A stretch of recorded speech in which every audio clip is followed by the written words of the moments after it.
My name is Marquanique Freeman, and the species that I will be debating about today is the Cincindella sexugata tiger beetle. And my name is Baxter Robertson. I will be defending the Nepine apiculae, or water scorpion, and today we'll be debating which species is the better predator. So, the debate question that we were assigned to do today was to answer the question of which was a better predator. So, for those of you who may not know what the definition of predator is, it is an animal that naturally preys on another, or in other words, who is a better hunter. And for the opening statement of water scorpions, to start off, they're not actually scorpions at all. They just have similar characteristics that make them resemble water scorpions, but oftentimes they're described as looking like aquatic walking sticks, growing to be 1 to 4 inches long, that are often gray or brown or other colors in that nature. The water scorpion's head is narrow with large side-facing eyes. Although they do have an antenna, it's difficult to see them. They're quite small and located beneath the eyes. Adult water scorpions have developed wings, but they do not fly. They are aquatic insects. You know, in their life cycle, they go through simple or incomplete metamorphosis, going from the egg to a nymph to the full-grown adult. In those nymph stages, they might seem to be tailless, as the tail grows at a different rate than the rest of the body. As they grow to adults, the tail will grow to be quite the length of the insect. Um, what's really remarkable about this insect is the tail. It's what they use as a siphon, kind of like a scuba diver. They'll stay in shallow waters, and that's what they use the tail to breathe. Definitely the most remarkable feature of this insect, as it that's how it preys. It sits down and it waits under the water. Its diet includes other aquatic insects, small fish, small crustaceans, even tadpoles. So this insect is very good at what it does. You know, it's called a water scorpion due to its front legs. However, they do resemble what most scorpions do. They're very stiff-like. They're very powerful, and that's what they do to seize prey. That's what they use to capture prey and ingest the digestive enzymes. There's 270 species of water scorpions around the world, and there's about a dozen or so United States. So this is a very prominent insect, and they are found in shallow, still moving water. Still to slow moving water. Okay, so the opening statement of the tiger beetle. I will be addressing a few points: the biology, life history, behavior, impacts to human society, and unique characteristics. So, for the biology of the tiger beetle, the adult size is normally 12 to 14 millimeters in length, which is quite long to be considered a small insect. So, I personally believe that this gives them an advantage to feed on all the insects in a small population of insects. So, they would be quote unquote the big, like the big tough guys of the small population or whatever. They also have really long legs, which is an advantage to help them run extremely fast to capture prey, and they also run from predators.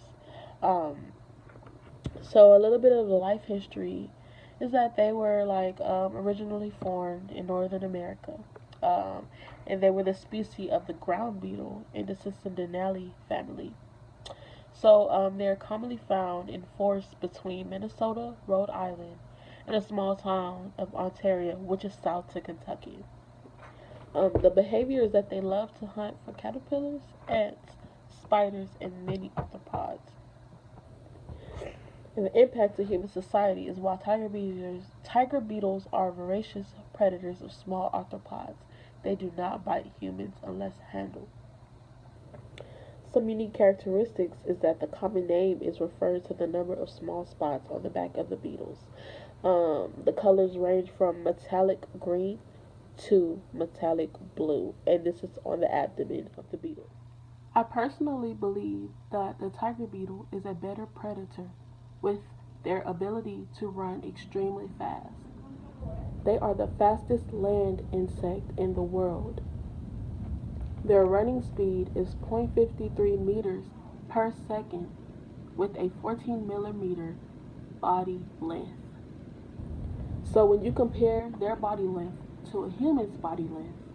This equals 53.87 body lengths per second, which is relatively 10 times faster than our best human sprinter. And I just put this so it can equal the relative quickness of the fastest insect. So, when you compare their speed to human speed and how our body length is stretched out, the tiger beetle will be faster than Usain Bolt. I see how the tiger beetle uses speed to attack their prey, and that's a great attribute. But I think water scorpions have the advantage when it comes to what they use. That since they use camouflage and they get to sit there and wait. They can wait as long as they need, as they have the tail coming out their back, and they can sit there and just siphon air and breathe and wait until the perfect time to strike. Whether that be a small fish or other insects that come to the water scorpion until the water scorpion have to reach out. They can sit and wait camouflaged as they are described as a stick bug, or the aquatic version of a stick bug. So they can sit there and not realize, and its prey will not realize it's even there. They won't even know what's going to happen to them, and then boom, water scorpion attacks, and it seizes its prey and has a happy meal. The element of surprise and the camouflage, I think, just outweighs the pros of speed. That's why I think the water scorpion is a better predator. The water scorpion may have some very unique characteristics with them being able to turn camouflage when it comes to hunting. But with the ability of the tiger beetle to run super fast, the camouflage characteristic doesn't really matter when it comes to the tiger beetle, for it being a better predator. And therefore, the water scorpion has no type of competition with my species. If the water scorpion were to try to hunt my species would be long gone before the water scorpion even tries to touch the tiger beetle. Um, the tiger beetle is a diurnal species, and it likes to prey on ants, flies, grasshoppers, and even other beetles. The only downfall is that the tiger beetle's ability to see shuts down after it accelerates towards the prey. So if the tiger beetle moves too quickly, they don't gather enough photons, which is illumination into the beetle's eyes, to form an image of their prey. But they run so fast that they have enough time to stop for a minute and see where they are, see where their eyes are on the prey, and then resume.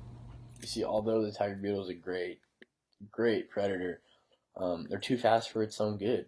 And you don't have that problem with water scorpions. As water scorpions use this camouflage, they can lay in wait for however long they need without wasting any energy. They sit there and let the prey come to them, and once the prey comes to them, they latch on with their scythe-like front legs, and there's no letting go. As they latch on, their sharp beaks pierce them and ingest these enzymes through their saliva. And what these enzymes do is, these chemicals, they tranquilize and they initiate digestion. So it's like they're liquefying their prey, and so once they get latched on by their scythe-like front legs, it's over. They get this saliva ingested in them, and it's done. A lot of like what a spider does with their venom, and once they get bit, their prey die. Once they get latched on by their scythe-like front legs and get the saliva ingested in their prey, the prey's done. And that's why water scorpions are better predators. They don't have to do as much. It's just they're narrowed it down. It's an art, and they can prey on whatever they want to prey on, whether it be other aquatic insects or small fish. They just have to wait for them to come to them. So for my closing statement would just be to don't underestimate small insects. There is one interesting quote that I found that says, they are tiger-like predators. They lurk around and rush out to grab things that are passing, chewing them up like tigers. John Wagner stated that, and I totally agree. Tiger beetles act just like a tiger in the small insect population. I would say they're used in research to calculate how fast they run. They are the fastest land insect, so I'm pretty sure they use a lot of comparisons in research. I believe they're important to study because they're very underestimated. They have very good strengths that no one knew about. If I were to never do this research and debate, I would not have known they were the fastest land insect. So that's why I believe that they are important to study. They are very underestimated. As we begin to wrap up the debate, although the tiger beetle is a great predator, often too fast for its own good, they can't even see where they're going. With the water scorpion, this is a problem you don't run into, as it lay in wait and camouflage. That's why the water scorpion is a better predator. It has its ability to just lay in wait, camouflage, be able to strike whenever it wants on whomever it wants. Prey can just be minding its own business and boom, their life is over and they won't even know what hit them. It's like an assassin. Water scorpions, digestive enzymes make them so lethal. Once they latch on, it's over for prey, and that's why water scorpions are the superior insect and superior predator. Um, with their tail, we can use that, and you study them and see how we can improve scuba techniques, and the camouflage is always good, especially in the water. You can translate that to the Navy. These insects are very good predators, and we should not tread lightly on them. We can learn from them.